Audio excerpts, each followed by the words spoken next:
Buenos días, estamos en Crónica Digital con nuestros panelistas, ¿cierto? Para analizar la semana política, ¿no? Hoy, ¿no es cierto? Especialmente luego de los resultados del domingo, que habrá que pensarlos, analizarlos y dar intercambiar opiniones frente a esto.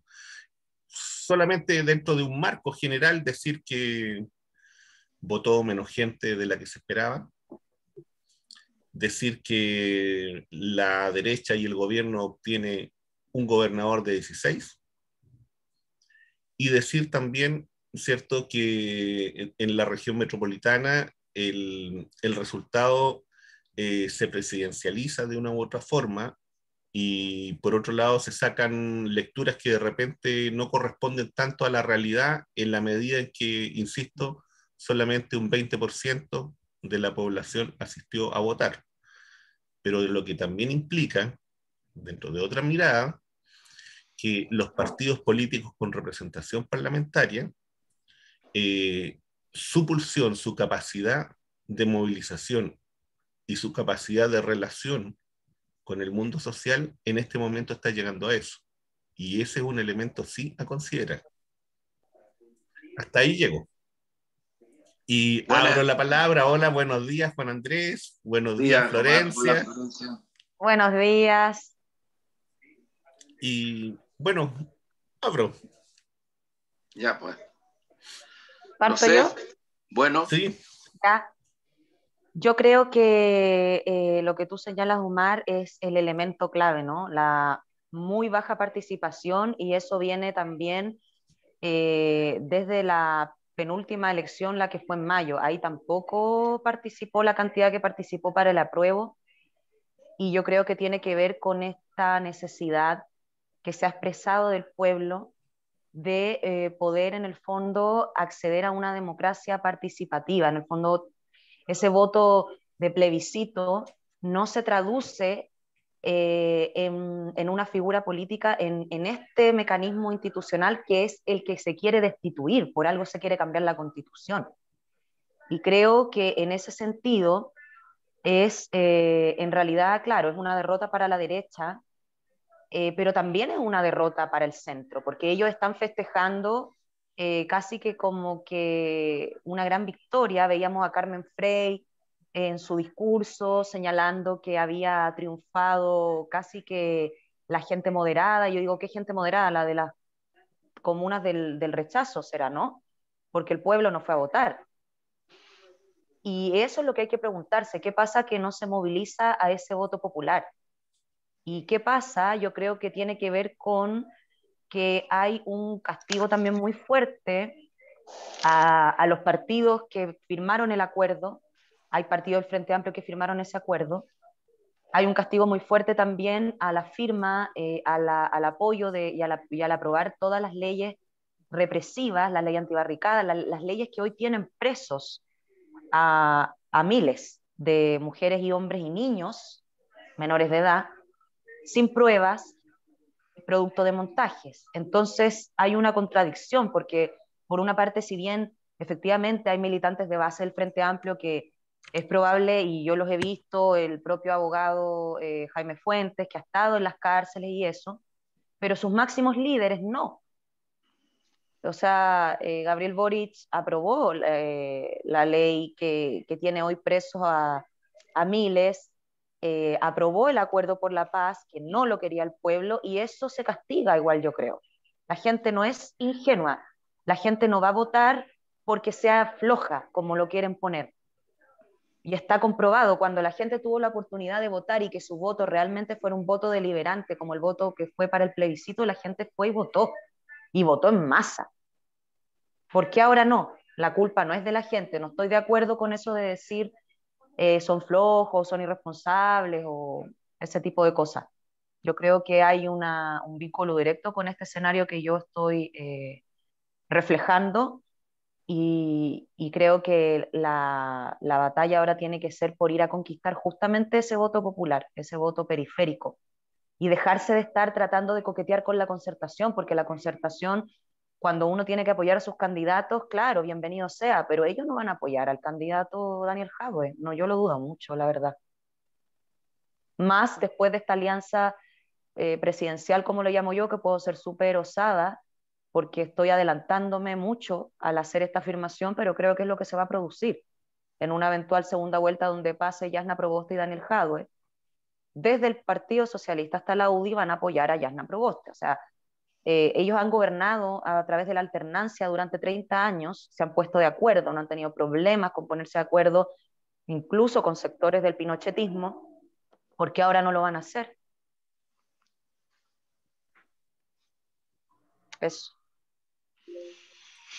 Juan Andrés. Bueno, yo, mira, creo hay datos que son hechos y que es importante tenerlos en cuenta porque se pueden interpretar, pero son hechos. Ojo, no quiero restringir que alguien diga, porque aquí el posmodernismo y la relativización en Chile, los análisis está demasiado inserta. Entonces, en vez de tratar de hacer construcciones, lo que se hace es una opinología que genera incertidumbre, pero ganan siempre los que tienen la mayor hegemonía para decir lo que quieran decir. Ayer, por lo menos en los grandes canales, y anteayer estaba lleno de eso, lleno, se tapizaron, digamos. O sea, fue igual como con el tema de la pandemia, que estamos en la situación que estamos. Digo esto por lo siguiente, mira, esta elección votó un poco menos que el 20% del universo electoral. Es la elección menos votada en la última década. Y si uno la hace en relación a anteriores ciclos, en verdad puede que sea la elección donde menos gente ha votado en Chile. Podríamos llegar a ese punto de referencia en términos comparativos. Ese es un dato de realidad. Segundo dato de realidad, si uno desagrega las comunas donde más gente votó dentro de este menos, porque hay un menos que se mantiene universalmente, pero donde más gente votó fue en las comunas del rechazo, en esta segunda vuelta. Y donde menos gente votó fue en la mayoría de las comunas, como señalaba Florencia, llamadas comunas populares. O sea, cuando hablamos de comunas populares, no estamos hablando solo de comunas donde vive gente con extrema marginalidad o con mucha marginalidad. Estamos hablando también de gente como San Miguel, donde hay una ciudadanía que no sé si se autodefine, pero la definen como clase media, pero que está viviendo muy mal. La está pasando muy mal desde el punto de vista económico, desde el punto de vista social y del punto de vista de la pandemia. Yo aquí incorporo un antecedente que me parece que hay que incorporarlo. En este momento en Chile, la mayor cantidad de personas con contagio y las que están muriendo son personas entre 25 y 40 años.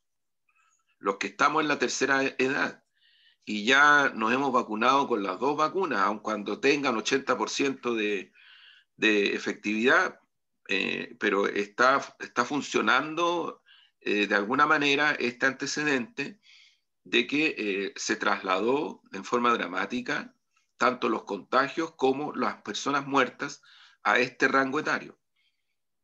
Y yo creo que esto, que es producto, lo decía la epidemióloga Mercedes López el otro día, Janet Vega también lo ha señalado, las 2 consultoras de OMS, esto es producto de una estrategia, no es producto del error ni del azar, es producto de una estrategia del gobierno para resguardar los grandes negocios, como lo ha hecho hasta hoy mismo, con tasas de rentabilidad por sobre el 70% de sus negocios familiares. Lo que hizo fue una estrategia sanitaria acorde a esa defensa espuria desde el punto de vista económico. Y por lo tanto buscar la inmunidad de rebaño, como le denominan, que incluso, ustedes recuerden, París le dio día y hora, 31 de junio. Y no se ha producido ni se va a producir. Ni se va a producir. O sea, cuando el Colegio Médico ayer plantea 3 semanas de cierre productivo, o sea, lo que está planteando es una medida de extrema urgencia, porque todos los pronósticos indican de que el invierno va a ser no solamente frío, sino que muy crudo desde el punto de vista sanitario. Yo esto lo digo porque creo que en el análisis, a mí me parece que un porcentaje, no sé cuál, pero un porcentaje de personas que no fueron a votar fue por razón sanitaria.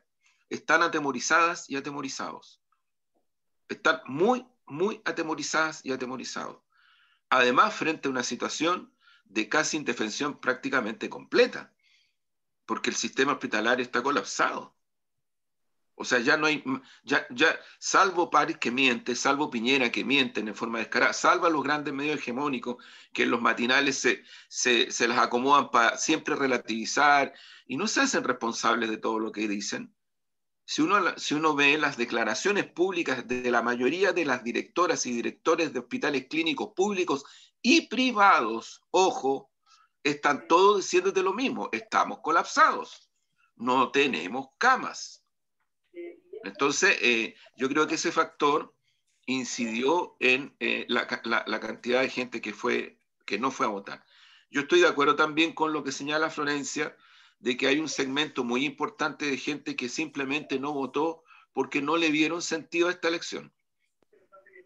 Porque no le vieron sentido, porque tienen poca información, porque creen que los gobernadores o gobernadoras electas o electos no van a tener mucho poder político, porque no fueron convocados decisivamente y finalmente no fueron a votar. Yo creo que eso efectivamente también ocurrió. O sea, mucha gente que votó en situación de pandemia, también en situación crítica, en las dos elecciones anteriores, tanto en el plebiscito como en la última o la penúltima, sí fueron a votar. Y se produjo, de acuerdo al entonces director del CERVEL, Patricio Santamaría, un hecho inédito en la historia de Chile, porque la tendencia antes, sin pandemia, y esto es súper importante, la tendencia electoral en Chile, sin pandemia, desde el 2000 en adelante, ubicó a Chile en el país donde menos gente vota en todo nuestro continente. Y eso yo creo que lo reconocen todas y todos, salvo las mezquindades que hoy día operan y que les importa un carajo que vote menos gente.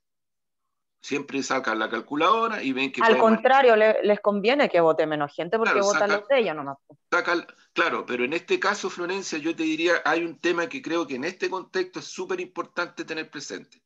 Y es que aún con todo este escenario, el sector derrotado, pero derrotado en toda la línea, es la derecha. O sea, a pesar de todo esto, la derecha se desfondó, logró solo una gobernación, que es la gobernación, si no me equivoco, de Arauco. Ojo también, Arauco, que es bien simbólico, pero perdieron todas las demás. Ojo que hay gobernaciones donde ganaron independientes, mujeres y hombres, independientes. Uno podrá decir, pero venían de aquí y acá. Sí, pero independientes. Se definen como independientes. Y la mayoría de ellos, independientes que fueron respaldados explícitamente por el candidato presidencial Daniel Jadwe, y también, ojo, fueron respaldados por prácticamente el conjunto de las fuerzas políticas no derechistas, ¿no? O sea, se produjo una confluencia que favoreció la elección de personas, repito en esto, tanto independientes como personas provenientes del Partido Socialista, Democracia Cristiana y Frente Amplio. Ese es el cuadro que yo creo que está, ahí está en la fotografía. Me parece que es re importante tener presente el dato del desfonde de la derecha, y sin ninguna duda, para mi gusto, el hecho político más relevante, yo también ahí concuerdo, eso es, mira, los analistas incluso no solo incluso, sino que los analistas de derecha, los que tratan de hacer análisis desde la derecha, destacan este punto. Orrego es gobernador de la región metropolitana por el voto de derecha. Y ya están establecidas las cifras, o sea, las cifras de las comunas donde ganó el rechazo, más 2 o 3 en segunda vuelta, y ese es el voto que le permitió a Orrego ganar la elección. O sea, concretamente, Orrego ganó con el voto de derecha. Y esto no es ninguna cosa, yo diría, ¿cómo decirlo? No hay que tener 2 dedos de frente para eso. O sea, es un hecho. Además, Lavín dijo que él votaba por Orrego. Piñera llamó a votar por Orrego y fue a votar. O sea, Kast lo mismo. Entonces, aquí hay un antecedente que yo creo que es muy importante tener presente, porque la configuración de una alianza estratégica o reconfiguración para los tiempos que vivimos de una alianza estratégica entre sectores, entre la derecha, y lo que se denomina en Chile el centro, hasta ahí llego porque no podría hablar de centro-izquierda, del centro, está cursando con mucha fuerza. No, espérate, y está siendo bastante benévolo al decirle centro, porque francamente. Bueno, no, pero es como se denomina, Florencia. Sí, pues sí sé, sí Sí. sé. Se denomina, pero digo, ahí está la hegemonía Sí, neoliberal de la sí, pues. transición pactada, en fin. Ese es el sector que yo creo que es importante tener presente a considerar. Ahora, dato nuevo, insisto también en tratar de hacer la fotografía completa. El sector Apruebo Dignidad es un sector que en esta elección sigue avanzando. No tal vez al ritmo que se hubiera querido, porque la verdad es que si Karina Oliva, ojo, Karina Oliva, muchos no la daban ni siquiera pasando a segunda vuelta. Esa es la verdad. Y pasó a segunda vuelta con una votación importante y Apruebo Dignidad y quienes apoyaron a Karina Oliva en segunda vuelta se logró una votación muy relevante, no es menor. Y en algunas regiones ocurre algo parecido. Ojo con eso, ojo con eso, porque en la quinta región no hubo segunda vuelta y ni más ni menos que ganó Rodrigo Mundaca, que es una persona antineoliberal, defensor del agua, y que es un independiente, ojo, un independiente antineoliberal, ni siquiera el Frente Amplio que fue en su lista podría decir que es un militante del Frente Amplio, porque Rodrigo se encarga de decir que él fue por en la lista del Frente Amplio, pero no es Frente Amplista, ¿no? Entonces, digo porque ahí hay matices que como muchas veces en los medios hegemónicos no se hacen, creo yo, los análisis, los ocultamientos un poquito más de realidad, claro, queda la figura así como pero si uno mira la fotografía completa de Chile, yo creo que hay que observar que la tendencia ascendente del sector Apruebo Dignidad desde el punto de vista electoral y electividad crece, crece.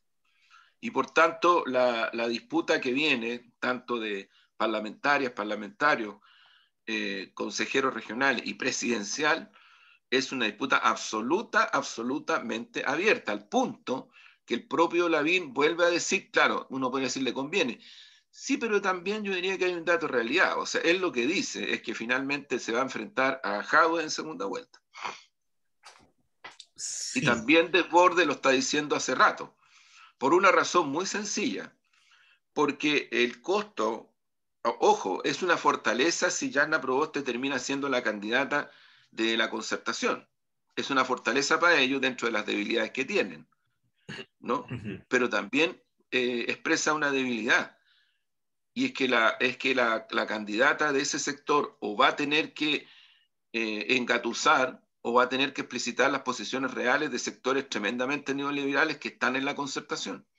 Y que más allá de los cuestionamientos que han hecho dejado por un montón de cosas, al final lo que queda en concreto, del punto de vista de contenidos, es la defensa al neoliberalismo y reformas dentro del neoliberalismo. Eso es la Concertación. Y alianzas con la derecha que obviamente no abandonan, no terminan. Entonces se produce una confluencia de dos sectores políticos que no está tan claro que electoralmente tengan efectos como ellos podrían buscar. Por otro lado, la tendencia ascendente que representa Jadwe y la tendencia ascendente que representan los sectores que se les denomina la lista del pueblo, más de 1 millón de personas que votaron por esas candidaturas, más de 1 millón de personas. Yo diría que ahí hay un escenario, porque ese sector acaba de emitir una declaración donde, si yo no entiendo mal, explicitan su voluntad de no construir partido, de hacer todos los esfuerzos por participar en las elecciones, pero no del punto de vista de constituir un partido ni siquiera instrumental, de sí participar en las elecciones parlamentarias y presidenciales, pero no dejan claro, queda abierto eso no sé, a eventuales definiciones. Yo he conocido en las últimas horas personas que son parte de ese sector que han incluso hablado de ciertas candidaturas presidenciales. Concretamente se supo de, ¿cómo se llama?, de Ancalao, de un posible candidato, ¿no? Pero ese es un escenario que yo creo que está muy abierto, pero que reconfigura todo lo que han sido las elecciones en Chile hasta ahora. Todas. Es un escenario totalmente nuevo. Por tanto, va a haber que tener mucho cuidado y mucha intensidad de análisis para tratar de poder ocultar bien lo que ocurre y lo que puede ocurrir. Sí, mira, yo frente a lo que ustedes plantean, yo veo lo siguiente. Mira, yo creo que efectivamente aquí, si uno va a la región metropolitana, eh, claro, la derecha aporta un voto importante para el triunfo de Orrego, eso es innegable. Ahora, eso también tiene varias lecturas políticas, en el sentido de que aquí la derecha se levantó a votar contra Jadwe, y es un voto anti-Jadwe, que también hay que decirlo. Y ese es un dato que, que para ese sector tiene que ser considerado, tiene que ser tomado, hay que tomar nota de eso. Eh, yo creo que otro elemento importante, que creo que, si bien es cierto, entra en el ámbito del análisis, ¿no es cierto?, de lo que uno podría, de lo que uno podría decir dentro de la cantina política, es que a veces también los candidatos tienen que guardar silencio, porque a veces algunas de sus palabras les pueden, no es que esas palabras hayan significado la derrota o el triunfo de alguien, no. Lo que estoy diciendo es que simplemente esas palabras o esas declaraciones pueden ser usadas, ¿no es cierto?, para venir y en el fondo tapizar un resultado.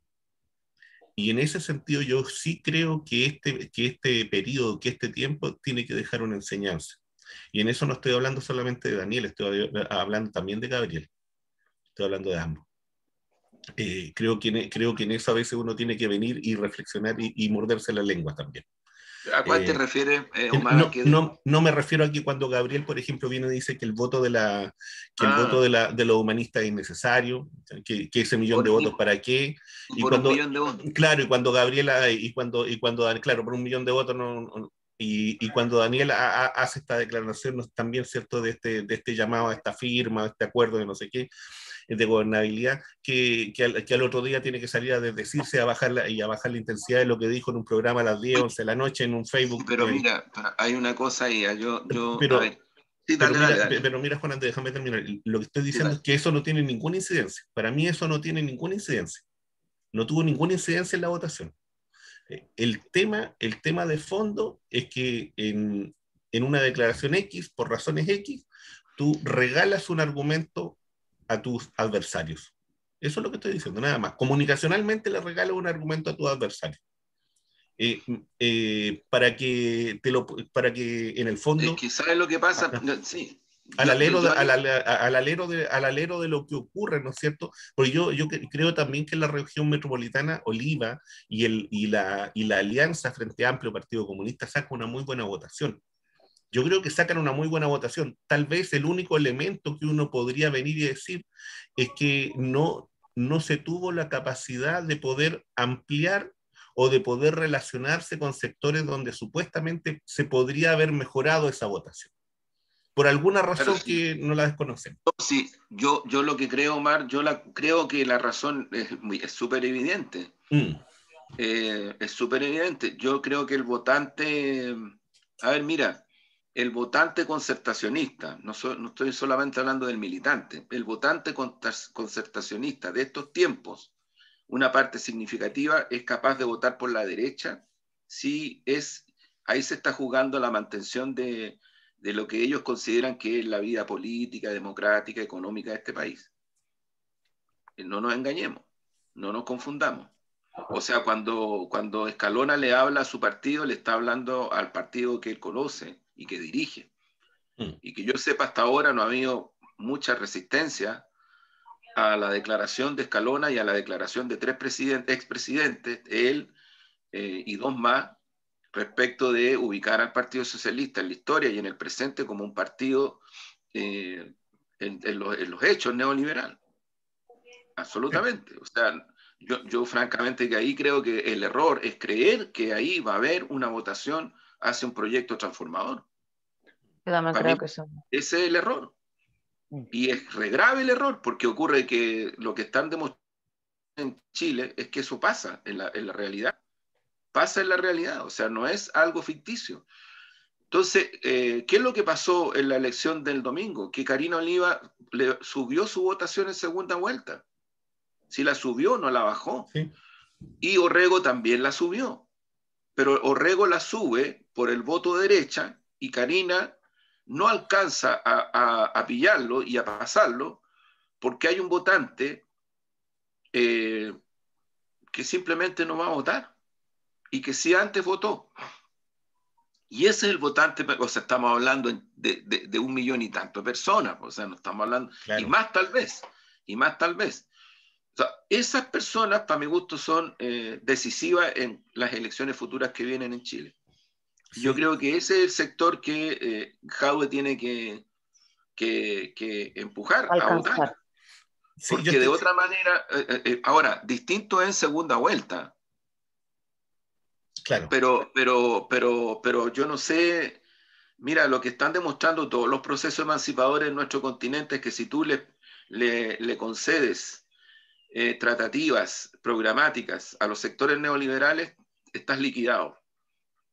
Estás liquidado. ¿No? Mejor ni siquiera postule a ser gobierno. La nueva mayoría es una demostración absolutamente evidente de eso. Y por eso es que le entregó el gobierno a Piñera, pues.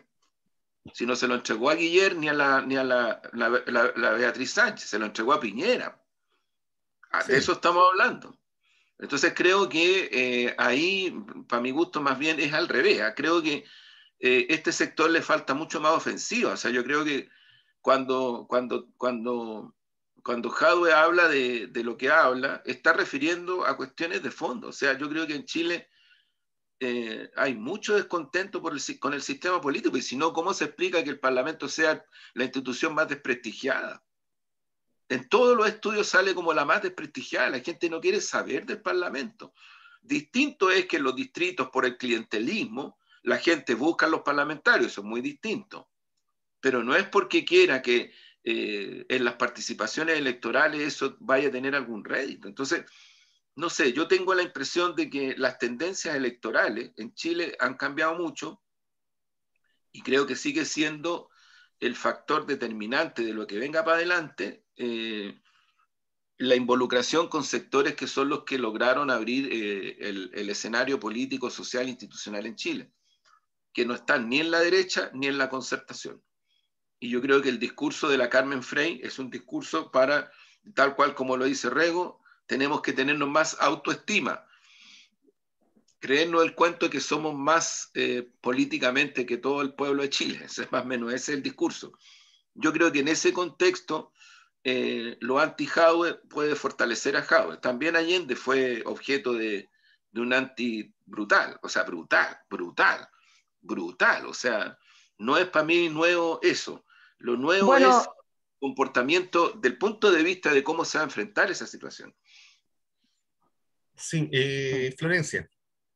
sí, que a propósito de la campaña del terror, bueno, muy similar a lo que pasó y lo que está pasando con Pedro Castillo en Perú, nuestro país vecino, es lo que va a ocurrir o está ocurriendo o ha venido ocurriendo con esta satanización de Daniel Jadwe.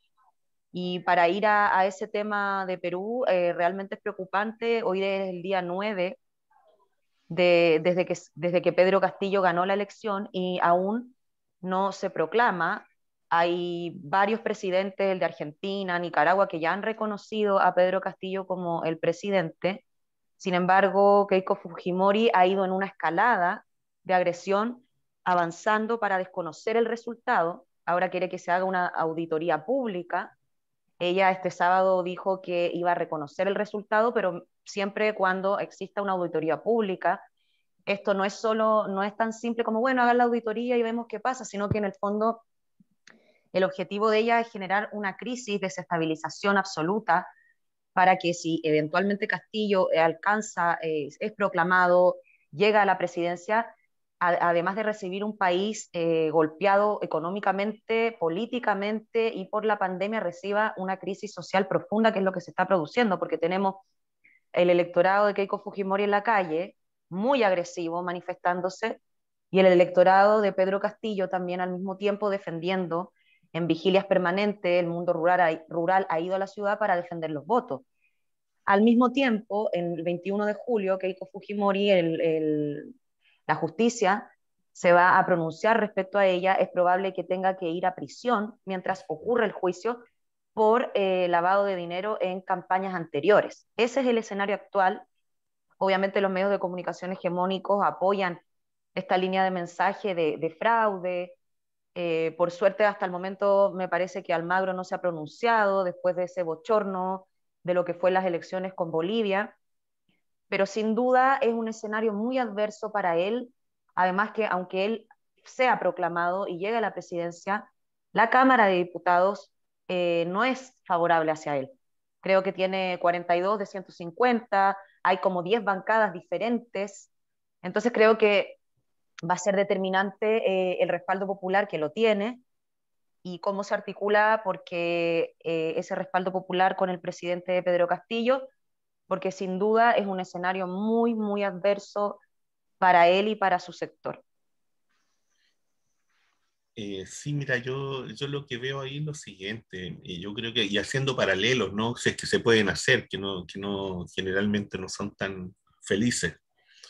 Eh, yo tengo la impresión de que el profesor Castillo y ese sector político evidentemente le están colocando una serie de trabas, trabas que son institucionales, trabas legales, están extendiendo al máximo el chicle, ¿no es cierto?, para que se logre la proclamación y desde ese punto de vista tratar de producirle un daño político, un daño social también, por cierto, no solamente a él, sino que al propio país, porque en la medida que pasan los días se acrecienta la odiosidad y en la medida que pasan los días pueden surgir situaciones de violencia y eso está más que abierto y esa es una estrategia. Y tenemos que mirarlo también al interior de lo que puede ocurrir en Chile, porque lo más probable, como el propio Juan Andrés plantea, ¿cierto?, de que tengamos un escenario final en donde podamos tener tres sectores claros, ¿no es cierto?, los viejos tres tercios, con la derecha, con el centro y con la izquierda.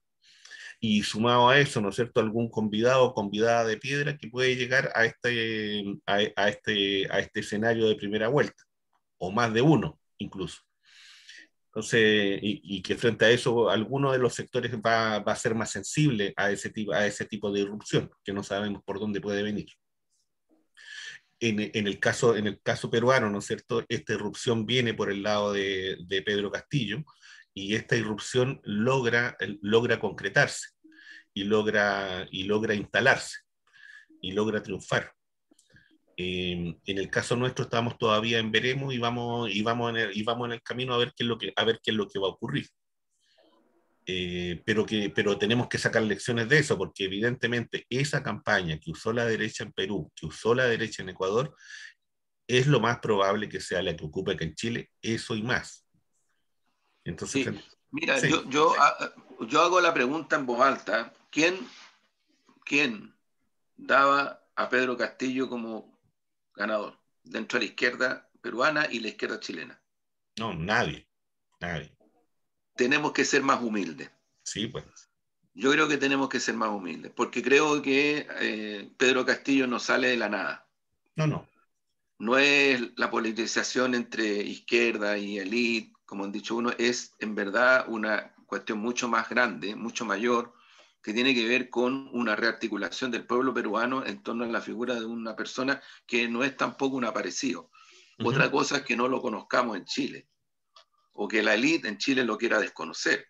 Pedro Castillo es un luchador, es la persona que encabezó la protesta más grande contra Kuczynski en Perú. Entonces no es tampoco para su pueblo una persona así como que porque se puso el gorrito, ¿no es cierto? No es eso. Y yo creo que incluso más, Perú es un país más complejo desde el punto de vista político que Chile. Por Es cierto. bastante más complejo. Entonces creo que hay que mirar con más atención los fenómenos. Me parece que lo que está ocurriendo en Perú es una concordancia entre los norteamericanos, que representa muy bien el premio Nobel de literatura, que se la jugó entero por Keiko Fujimori, entero. O sea, la élite peruana se jugó entero por la corrupta, por la corrupción, por lo que representa la corrupción en Perú. Se la jugó entero, le dio lo mismo, ¿no? Y hoy día están tratando de crear condiciones para desconocer el triunfo electoral de Castillo. Yo tengo la impresión de que la izquierda más tradicional del Perú, donde hay dos partidos comunistas y donde hay otras fuerzas de izquierda, están actuando con bastante madurez en el sentido de captar lo que está ocurriendo en su país y respaldar con todo a esta alternativa gubernamental que el pueblo peruano está defendiendo. Yo desearía que en Chile ocurriera lo mismo, pero no tengo claro, porque aquí las pequeñeces y del mundo de la élite política de izquierda, centro, derecha, como le quieran llamar, también tiene cosas muy complejas del punto de vista de sus comportamientos. No sé si estamos todos a la altura de la historia, no lo sé. Yo no tengo en verdad certeza de que eso esté ocurriendo en Chile. Que hay que buscar todo para que efectivamente se produzcan las sinergias que permitan que el próximo presidente de Chile sea un comunista, porque la historia lo dejó así. No es porque él se haya buscado, ni siquiera por el propio Partido Comunista. Mira, seamos claros. Seamos recontra claros. Partamos desde el realismo de las cosas, porque las ficciones no ayudan al análisis. No, Creo yo, lo digo, trato de decirlo con toda humildad, pero creo que el liderazgo de Daniel Jadwe no surge desde el Partido Comunista, a diferencia de cómo el Partido Comunista se ha jugado por otros liderazgos. Digo eso, no digo en negativo, en positivo, pero está incluso reconocido por el propio Partido Comunista en sus eventos. Entonces, aquí hay un fenómeno que va mucho más allá del Partido Comunista. Colocar la variable Jadwe-PC es, para mi gusto, un error. Obviamente que la derecha lo va a tratar de hacer, obviamente porque le conviene, pero esta expresión popular, ciudadana de Jadwe es mucho más lejos que lo que es el Partido Comunista. Lejos, pero lejos. Pues si no, nadie se podría explicar que no hay ninguna encuesta seria. Yo saco a la academia, porque algunos todavía la defienden, incluso en la izquierda. Pero miren los resultados, por favor. Miren lo que la academia ha dado como proyecciones y vean todos los errores, todos los equívocos, todas las mentiras que ha hecho. Si no es que uno le guste o no le gusta andar diciendo que tal o cual encuesta es mala. Pues hay que mirar los resultados, por favor. No han dado ni un resultado proyectivo, ni en presidenciales, ni en parlamentarias, ni en municipales, que tenga que ver con la realidad. Ni uno, la academia. Hay otras que se han acercado y hay otras que se han acercado más. Pero la academia es la que más lejos ha estado de todo. Y sin embargo sigue siendo punto de referencia para dirigentes políticos de este país, de izquierda, de centro y derecha. Digo esto porque es la única encuesta en donde te aparece hoy día lunes un empate técnico entre Proboste, Lavín y Jadwe. Entonces, si uno le cree a eso y empieza a hacer análisis sobre esa base, bueno, claro que son análisis distintos. Yo más bien le creo a los otros estudios, marcan tendencia en donde dan a Jadwe por sobre el 15%, a Lavín en el 14 y el 15%, a Proboste en el 6%, a Pamela Giles, a pesar de todo, ojo, por sobre el 5%, y todos los demás por bajo el 3%. Marco Enrique 1,5%, pero Marco Enrique habla y lo tratan en los medios de comunicación como si fuera un tremendo líder, como tremenda adhesión ciudadana. Lo mismo Paula Narváez, lo mismo Carlos Maldonado, o sea, son como gente que habla así desde, no sé, desde una cosa, y no es real. Entonces creo que lo que está configurándose en Chile es una expresión de liderazgos, de alternativas presidenciales, donde la confrontación que viene es muy evidente que va a ser entre pueblo y élite.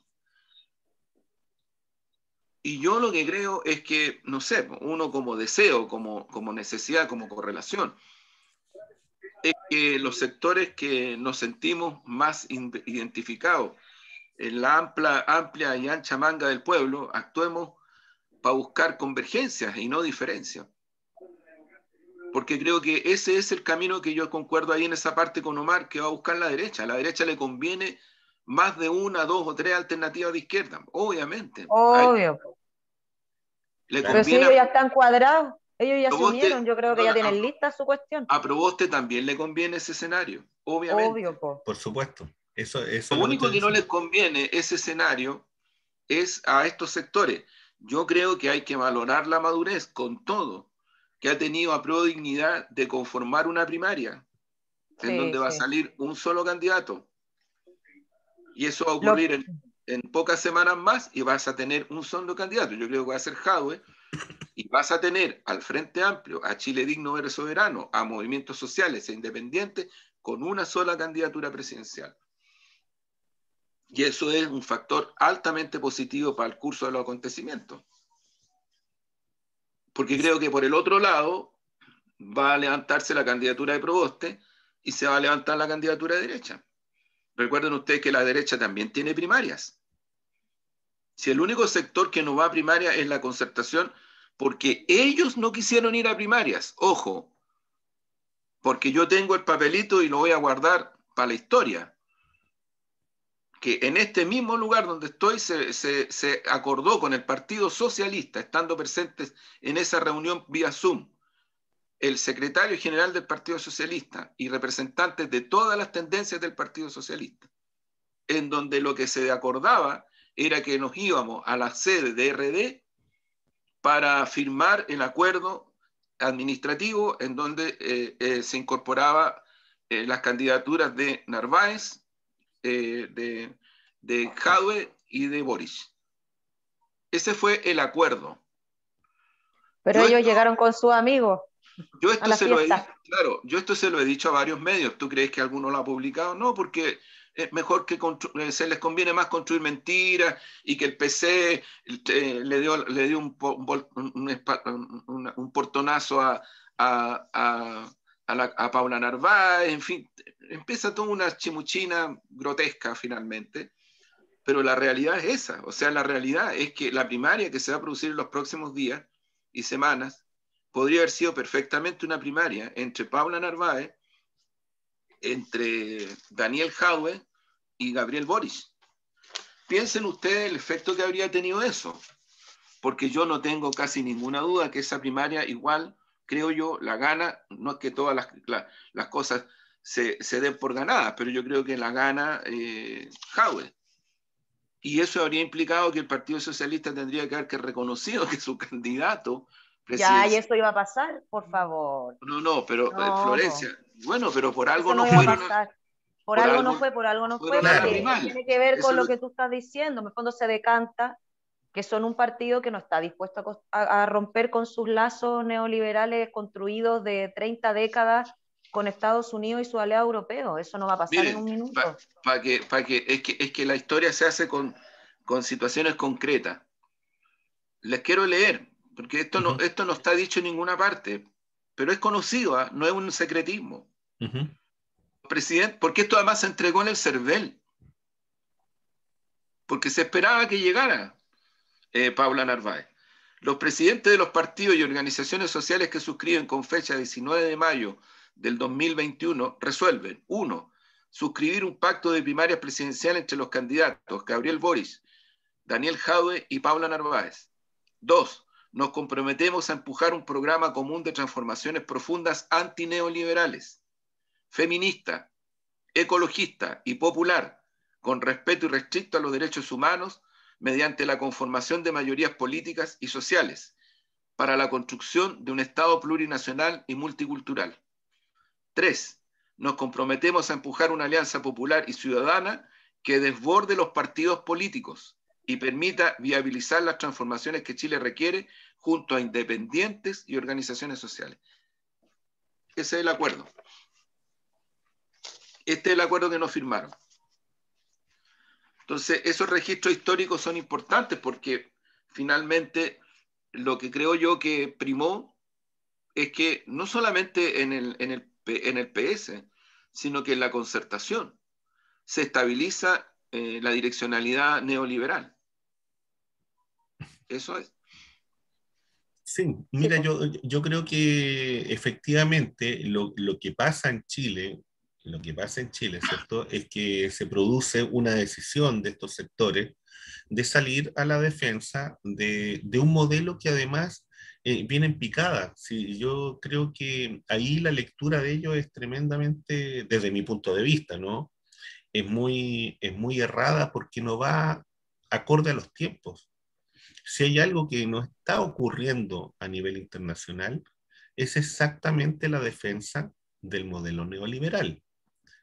Lo que sí es cierto es que el traspaso del modelo neoliberal y de todas sus facetas, porque una cosa es la faceta económica y otra cosa es la faceta política y otra cosa es la faceta cultural.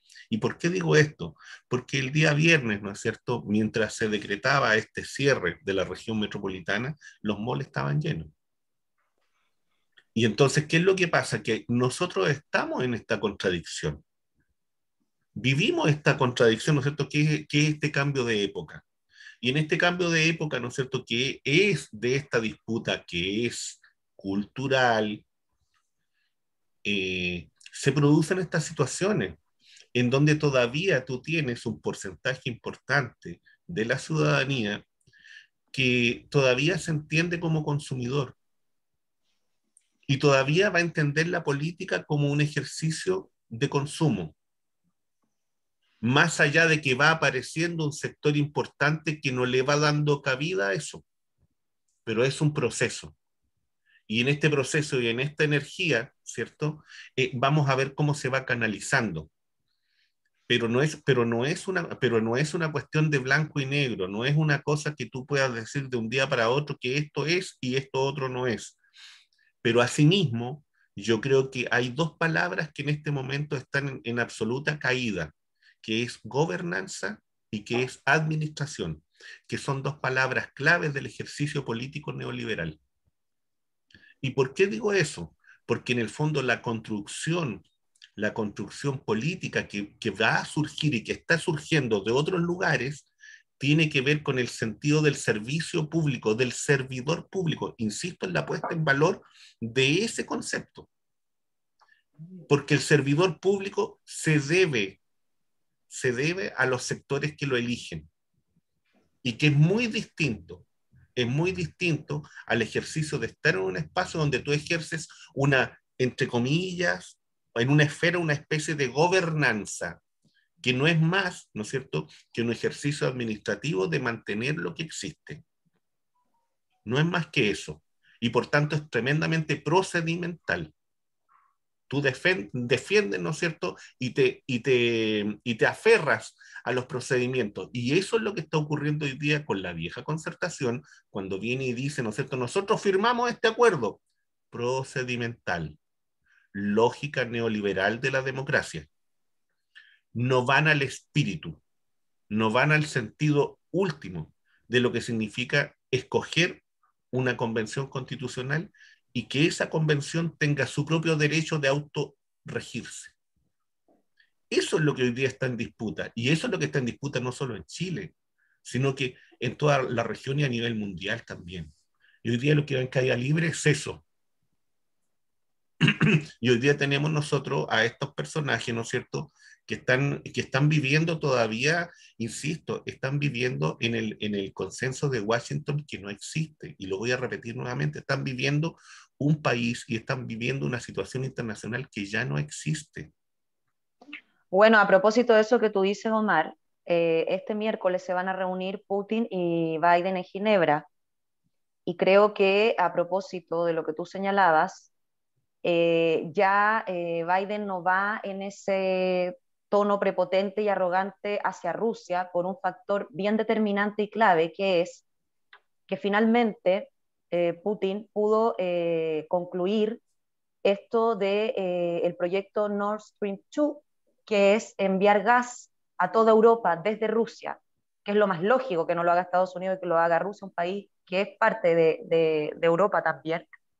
Y ahí Estados Unidos tuvo bastante intento de frenar ese proyecto, de poner sanciones a Rusia, a Alemania, pero Alemania se cuadró en el fondo con Europa, con Rusia, porque le conviene también, o sea, es favorable para ambos, y Biden tuvo que dar un paso atrás. En el fondo, él enfrenta este encuentro con Putin, con, dicho de manera más coloquial, como con un gallito vencido, ¿no?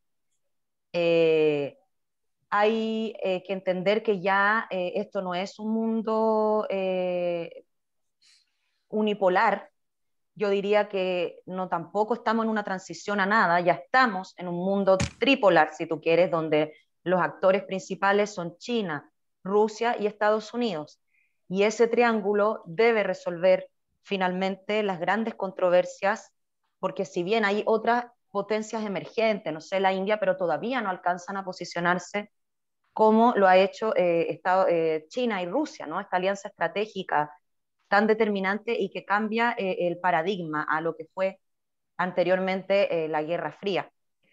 Y creo que en ese sentido está muy en desventaja Estados Unidos, a diferencia de lo que se muestra en América Latina, donde casi todos los medios de comunicación, sino por no decirlos todos, toditos, todos los medios de comunicación oficiales siguen con esta estrategia de tener a Estados Unidos como el líder supremo del mundo. En el propio Estados Unidos, dentro de Estados Unidos, los principales medios de New York Times y otros hablan de la caída del imperio. O sea, nada que ver con lo que nos tratan de plantear hacia acá. O sea, analistas reales norteamericanos hablan de este declive. Y por eso también Biden ha impulsado una serie de medidas que van en ayuda justamente a esa clase media que él debe reactivar para que reactivar su economía para competir con su enemigo principal, dicho en su discurso reciente, que es China. Porque China ya la guerra tecnológica la ganó, la guerra económica la ganó. Sin embargo, Estados Unidos sigue siendo una potencia militar muy fuerte y agresiva en la región y hacia China y hacia otros, pero esta alianza con Rusia le permite bastante oxígeno a China. Entonces creo que hay un escenario bien interesante en ese sentido, y también sería interesante que a medida que van avanzando nuestros gobiernos en América Latina hacia gobiernos populares con soberanía y autodeterminación, puedan ir buscando una relación más de igual a igual con estas potencias y no de subordinación como la que hemos tenido hasta hoy. Nosotros, los chilenos, con respecto a las grandes potencias, llámese China, Rusia, Europa, Estados Unidos. Ahí no, ahí el arrastrismo, por decirlo de alguna forma, no cambia, y no cambia porque finalmente es esta oligarquía la que lleva estas negociaciones con esas potencias y se ve beneficiada de los negocios, los tratados que se hacen justamente en beneficio de estas potencias, pero en beneficio de ellos mismos y en desmedro justamente de las y los chilenos y de este territorio. Yo comparto los diagnósticos de Omar y Florencia, los dos, lo que ustedes han dicho. Me parece fundamental incorporar un análisis de la realidad local, porque no somos una isla, y ahí volvemos a lo mismo. O sea, yo comparto Omar y Florencia. O sea, en Chile se habla como si fuéramos una isla, como si fuéramos un país que no existe el mundo. En la práctica es así. Y cuando se habla de globalización es para contar que, no sé, un puente se cayó en la India, o no sé, un perrito en París, ¿no es cierto?, saltó de no sé qué parte. Es una cosa, un anecdotario de cosas burdas casi todas, con muy poca altura desde el punto de vista de la trascendencia y el significado de la construcción social de la realidad. Y todo para reafirmar al final que somos, no sé, pues, bueno, no sé qué cosa. Pero dicho esto, creo que todo lo que ustedes han dicho en este momento, para mi gusto, lo que se está reflejando es que el imperialismo norteamericano está apretando en la región y va a seguir apretando porque somos su patio trasero, y por lo tanto para ellos es como cuando te entran a tu casa por delante y tú te repliegas al patio trasero. Pierdes el patio trasero, perdiste todo. Y yo creo que ellos, las bases militares en Colombia, el intento de golpe en Bolivia, lo que ocurrió con algunos movimientos indigenistas en Ecuador, que fueron financiados por la CIA, pero la CIA no es la película de Hollywood burda que montan, no. Ojalá fueran así. No es así. En Bolivia, cuando llega la hija de Trump y varios agentes de la CIA y se compran a los militares y a los policías, todos en este momento, o la mayoría, custodiados al interior de Estados Unidos, protegidos, porque si no tendrían que estar presos igual que la presidenta. Están actuando con esa dimensión de ofensiva. Por cierto que Chile no va a ser una excepción. Yo creo que efectivamente ellos operan como si aquí el consenso de Washington, como lo decía Omar, es prácticamente dato de realidad y por tanto es parte de la realidad. Ustedes recuerden de que una de las grandes confrontaciones que va a haber en la constituyente es que ya hay voces que dicen de que aquí hay un acuerdo previo y la constituyente no puede pasar por arriba de los tratados. Internacionales, claro, que son la base de todo. Concordados por Chile. Estamos hablando de los tratados de libre comercio y de otras cosas. Sí, po. Entonces, no es menor el tema de la soberanía. Yo solo un matiz. Creo que la diferencia fundamental entre la relación que podría llegar a tener nuestro continente como bloque, porque si no es como bloque estamos jodidos. Ahí sí que estamos jodidos. Como bloque, el sueño de Bolívar, de Martí, de O'Higgins, aunque a algunos no les guste O'Higgins, San Martín, el sueño de los pueblos originarios, de los estados nacionales originarios en Chile, en nuestro continente. El sueño de Fidel, el sueño de Chávez, en fin, es buscar una fórmula que permita que los países en bloque, reconociendo sus asimetrías al interior del continente, puedan establecer una relación multilateral y bilateral con estas nuevas potencias, que yo haría la diferencia. Yo entiendo perfectamente lo que señala Florencia, porque yo creo que los grupos económicos transnacionales que operan en nuestra región y los criollos que se subordinan a estos grupos, le importa un carajo al final China y el Partido Comunista. Lo que les interesa es que vender palta.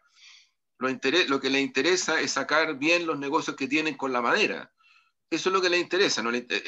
Por eso Piñera fue con su hijo a China, porque lo que le interesaba era sacar ganancias para los negocios familiares en las nuevas tecnologías. Sin embargo, yo diría que hay una diferencia importante, tomando esa variable como variable real. Por eso decía lo primero, la búsqueda de la concordancia de bloques, de países integrados, ¿no? Porque eso te da la fuerza también para relacionarte con potencias. Pero la diferencia con Estados Unidos es que ni China ni Rusia ponen por delante un tanque, ponen por delante los golpes de Estado, ponen por delante cosas que sí Estados Unidos en el patio trasero hasta hoy mismo, porque Colombia es un ejemplo concreto, Cuba es un ejemplo concreto, Venezuela es un ejemplo concreto, ahora Nicaragua se suma a eso, son países donde se está buscando por la vía del bloqueo y de la intervención político-militar desestabilizar procesos emancipadores. Eso es, yo creo que es importante también tenerlo presente a propósito de estas nuevas relaciones que se van configurando efectivamente. Sí, mira, yo quisiera agregar una cosa. Yo creo que al alero, ¿no es cierto?, de esta discusión constitucional que se viene, que está sobre la mesa ya, que se han ido lanzando una serie de ideas, ha habido intercambio de todo tipo. Yo creo que el tema, ¿no es cierto?, de la soberanía es tremendamente importante, relevante, y la soberanía pasa también por tener un control de los dineros que vienen del extranjero y que vienen a apoyar ya sea a ONGs o a sectores políticos. Y frente a eso tiene que haber un control que tiene que ser judicial y que tiene que estar también en el ámbito de la Constitución, en el sentido, ¿no es cierto?, del respeto y de defender la soberanía. Tiene que haber un control y tiene que haber un paralelo, porque si no, vamos a estar siempre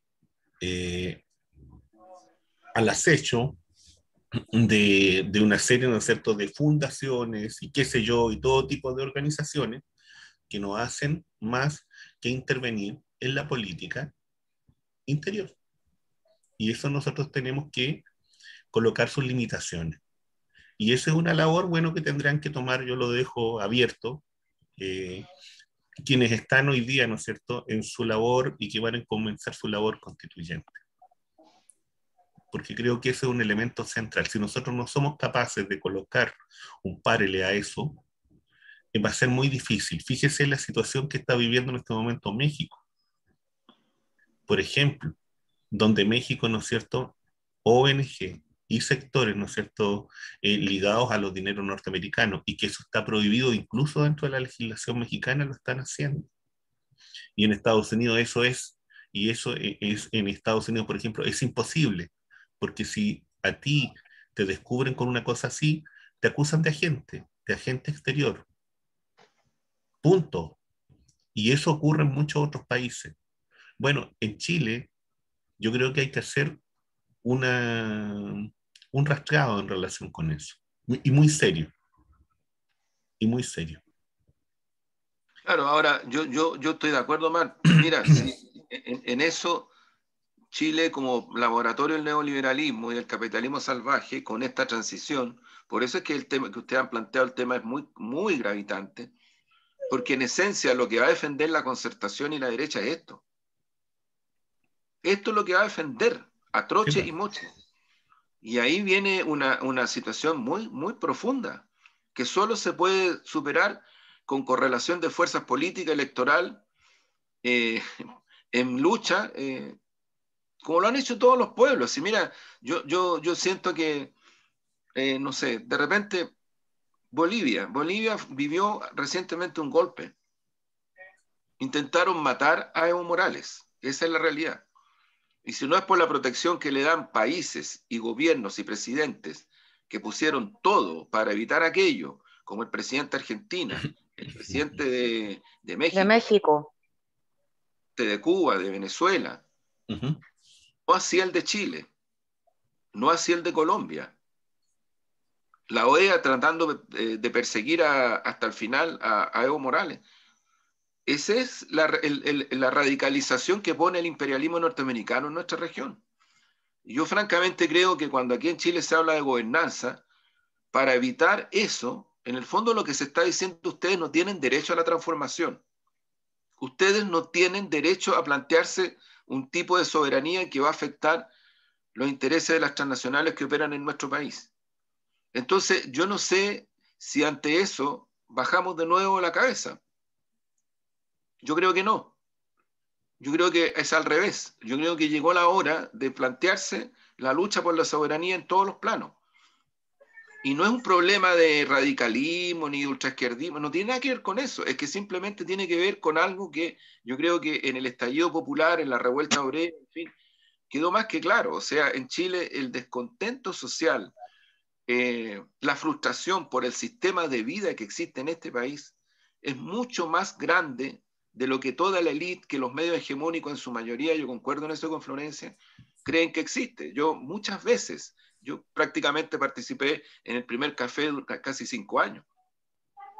Me acuerdo que casi se burlaban de mí, incluido Regua, con el cual me tocó muchas veces conversar, que es un tipo que conversa, incluyó la gente del Partido Socialista, del PPD. Cuando uno les decía que en Chile existían descontentos sociales profundos, te miraban así como, ya, los comunistas, ya, si no es para tanto, si nunca... Entonces, es muy violento esto que en un país estalle una situación social de rebeldía con millones y millones en las calles y que la élite transversal, incluido la de izquierda, no es que no reconozca, sino que como dice el video de la niña, no lo vio venir. Es que es muy violento. O sea, yo creo que ese es un dato de la realidad histórica. Yo me recuerdo de una columna que escribió una persona de derecha, Vial, en la segunda del año 90, haciendo recuerdo de la huelga de la chaucha en Chile, años 30, cuando rompieron las vitrinas de lo que eran las vitrinas originales en el centro de Santiago. Cuando después, para parar esa revuelta, sueltan a los presos para que dejen la crema y radicalicen. Ojo, estas técnicas tampoco son tan añejas. Soltaron a los presos, abrieron las cárceles para que los presos salieran a robar y a hacer pillaje y culpar a la revuelta de eso. Y por lo tanto justificar la represión y la intervención militar. Porque tampoco es que solamente el golpe de Estado hubo intervención militar, que en Chile ha habido muchas veces intervención militar y muchos genocidios. Muchos, por parte de militares. Ojo, por parte de carabineros. Aquí hay muchas masacres y matanzas. ¿Vamos a de nuevo limitar esa radicalidad? ¿No vamos a hablar de nada de eso? Tenemos que hacernos los buenitos para convencer a un segmento de la población que según algunos, de acuerdo a algunas encuestas, quiere vivir tranquilo, en paz, y que no me alteren la vida porque le tengo susto a Chilezuela, porque aquí, porque acá. ¿Vamos a seguir en eso? Yo francamente creo yo, que ese es el camino más errado que podría llevar adelante una fuerza emancipadora, ni siquiera de izquierda, emancipadora. ¿Por qué? Porque de otra manera, miremos la historia de los últimos años, incluido en pandemia, lo que está ocurriendo es algo totalmente distinto a eso. Yo creo que ahí es donde tenemos que mirar con mucha atención y con mucho... Mira, si hay algo, yo vuelvo a insistir, mi candidato es Jadwe, pero lo digo de otra perspectiva. Si hay algo que explica la adhesión a Jadwe, es todo esto. Si Jadwe se transforma, creo que no lo va a hacer, en un líder que trata de interpretar a la concertación, a los sectores. Mira, por algo Walker y los otros dicen lo que pasa es que Jadwe y Karina Oliva dividen al país entre buenos y malos. Ellos dicen eso. O sea, ¿uno les cree eso? Uno va a reaccionar diciendo, sí, nos están poniendo entre los que dividimos al país entre buenos y malos, por lo tanto Jadwe tiene que cambiar su discurso. Moderarse, claro.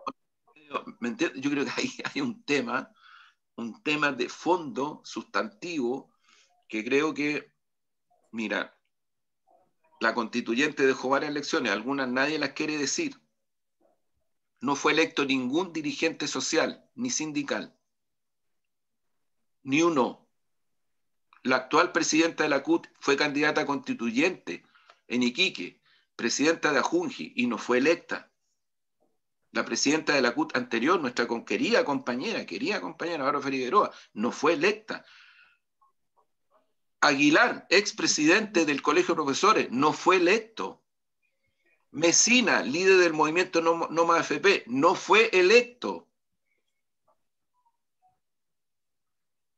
¿Quiénes fueron electos? Bueno, eligió la derecha un poquito, la democracia cristiana eligió un constituyente, uno. El Partido Socialista se le arregló como siempre para elegir una buena cantidad, con una mixtura, porque le dio un espacio por ejemplo, yo no sé lo que él va a hacer, pero le dio un espacio al historiador, ¿cómo se llama? A Baradit, en fin. Sí.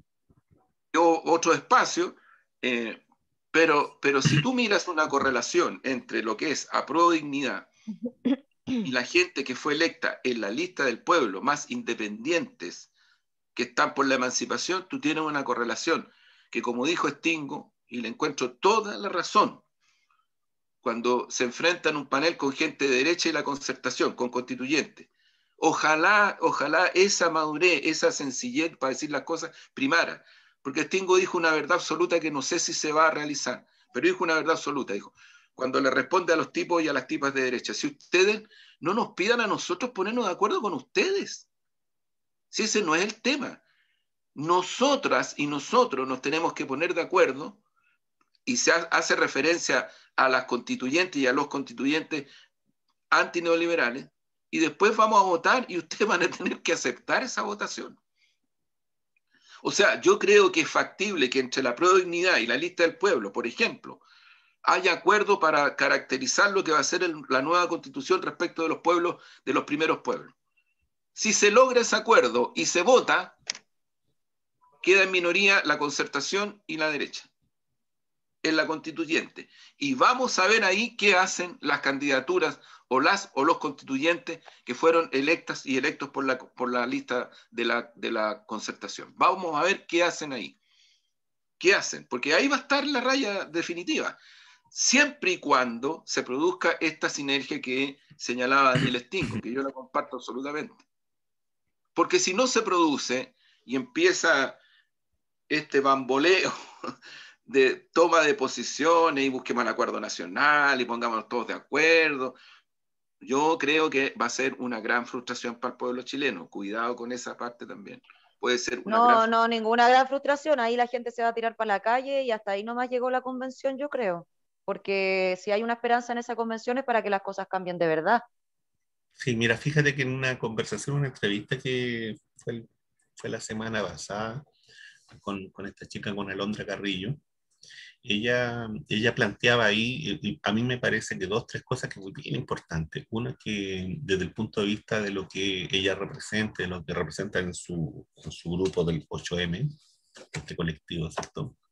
Esta agrupación feminista, era el hecho de que ellas no iban, su ejercicio no era ir a ser amigos, no era ir a tomar café, sino que más bien, ¿no es cierto?, a poder obtener lo que el pueblo de Chile en el fondo les está encomendando.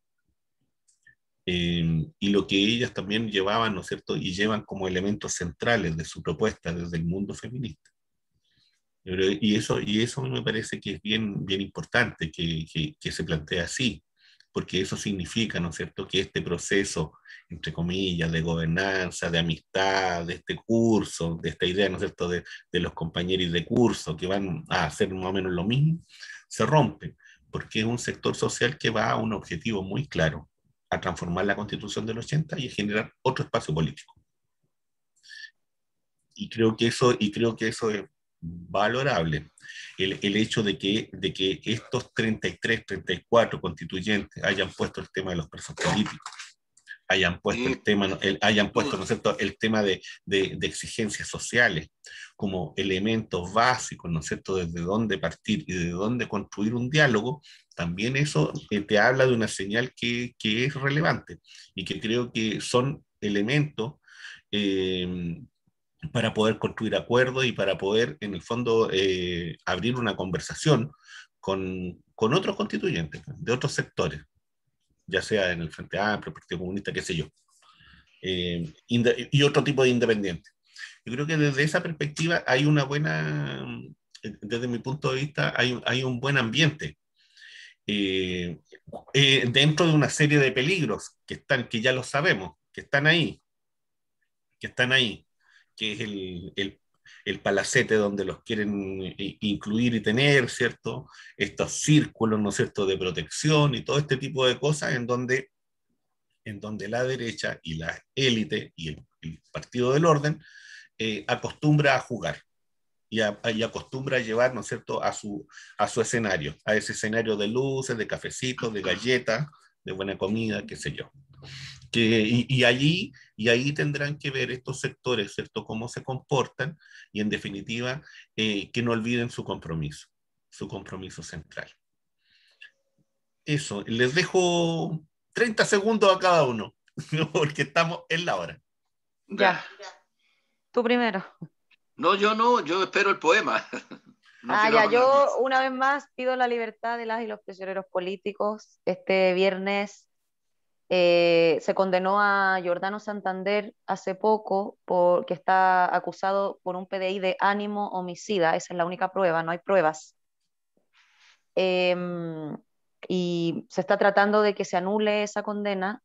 Este viernes se sabe el resultado. Su esposa, en realidad su pareja, cree que no va a ser así y la esperanza está puesta en que se apruebe la ley de indulto general.